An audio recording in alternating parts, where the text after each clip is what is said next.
Selamat datang di Pau Channel, saluran berita orang-orang soleh. Pau Channel, saluran kebanggaan kita semua. Sebelum menginjak kisah berikut, silakan tekan tombol subscribe dan like, agar tidak ketinggalan info berikutnya. Terima kasih.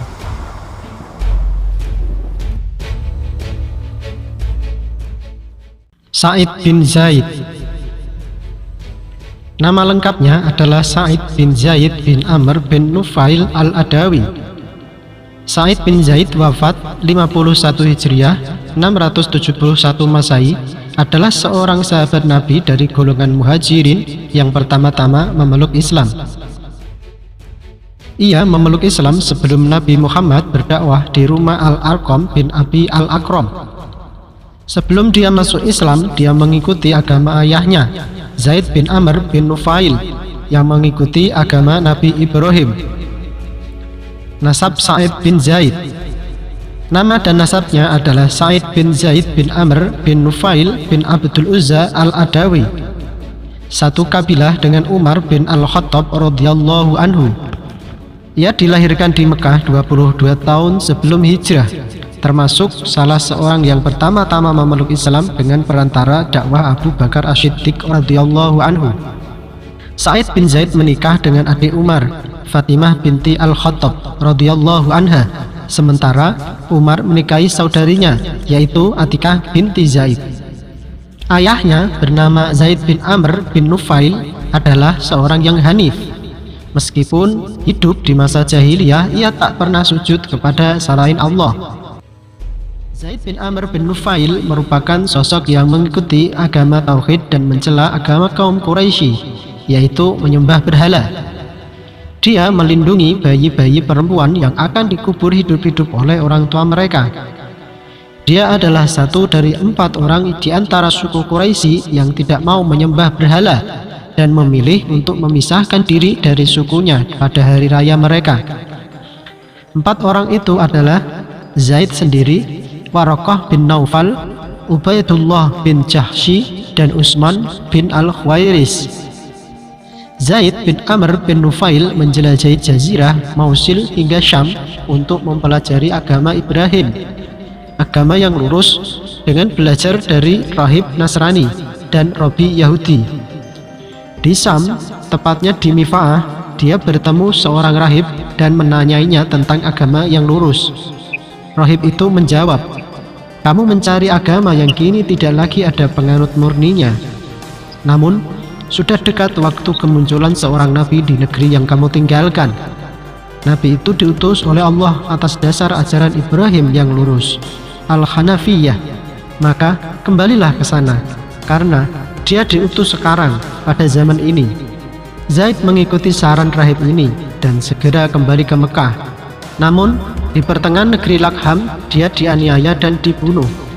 Dia sempat berdoa, "Ya Allah, jika Engkau menghalangiku untuk mendapatkan kebaikan ini, maka janganlah Engkau menghalangi anakku, Sa'id, dari mendapatkannya."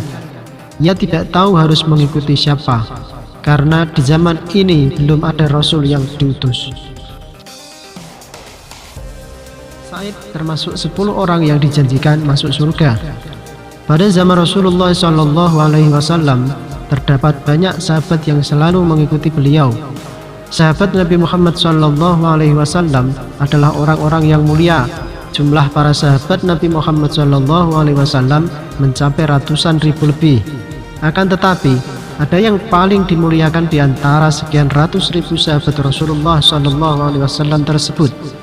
Ada 10 sahabat Rasulullah SAW yang paling mulia di antara sahabat yang lain, yakni yang dikenal dengan sebutan Al-Mubashiruna bil Jannah, atau orang-orang yang diberitakan masuk surga. Rasulullah SAW menyebutkan ada 10 orang sahabatnya yang paling utama. Mereka semua dijamin masuk surga sejak mereka masih hidup di dunia. Beliau Rasulullah SAW bersabda, "An Abdurrahman bin Auf qala Rasulullah SAW, Abu Bakrin fil jannah, wa Umaru fil jannah, wa Utsmanu fil jannah, wa Aliyun fil jannah, wa Talhatu fil jannah, والزبير في الجنة وعبد الرحمن بن عوف في الجنة وسعد في الجنة وسعيد في الجنة وأبو عبيدة بن الجراح في الجنة. Dari Abdurrahman bin Auf dia berkata, Rasulullah sallallahu alaihi wasallam bersabda, Abu Bakar di surga, Umar di surga, Utsman di surga, Ali di surga, Tolhah bin Ubaidillah di surga, Az-Zubair bin Al-Awwam di surga, Abdurrahman bin Auf di surga, Sa'ad bin Abil Waqqas di surga, Sa'id bin Zaid di surga, dan Abu Ubaidah bin Al-Jarrah di surga. Hadis riwayat Ahmad dan At-Tirmidzi. Sa'id mengikuti semua peperangan yang disertai Nabi Muhammad SAW kecuali perang Badar. Saat itu Nabi mengutusnya untuk mengintai kafilah Quraisy.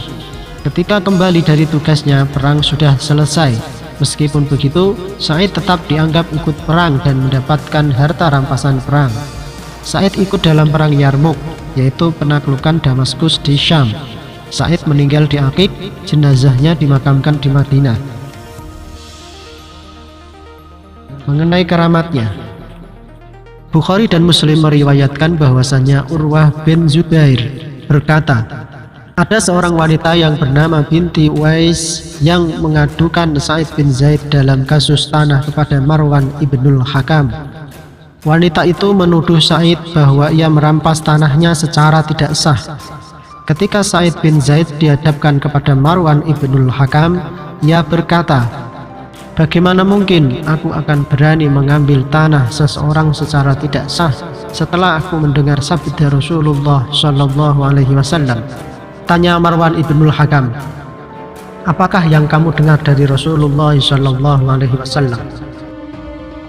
Jawab Sa'id bin Zaid, Rasulullah Shallallahu Alaihi Wasallam bersabda, siapa yang mengambil sejengkal tanah seseorang secara tidak sah, ia akan dibebankan 7 lapis bumi kelak.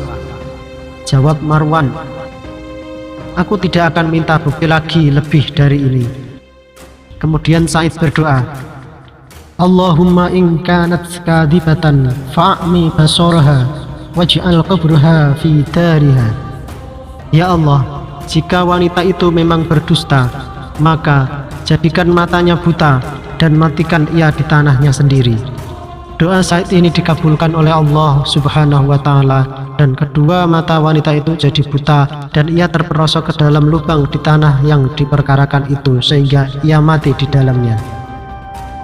Dalam riwayat Muslim yang berasal dari Muhammad bin Zaid bin Abdullah bin Umar dikatakan bahwa ia melihat wanita itu buta kedua matanya jika berjalan selalu meraba-raba tembok. Ia pernah berkata, aku buta disebabkan doanya Sa'id bin Zaid. Wanita itu terperosok di dalam sebuah lubang di tanah yang diperkarakan itu, seolah-olah tanah itu sebagai kuburnya. Wallahu a'lam bishawab.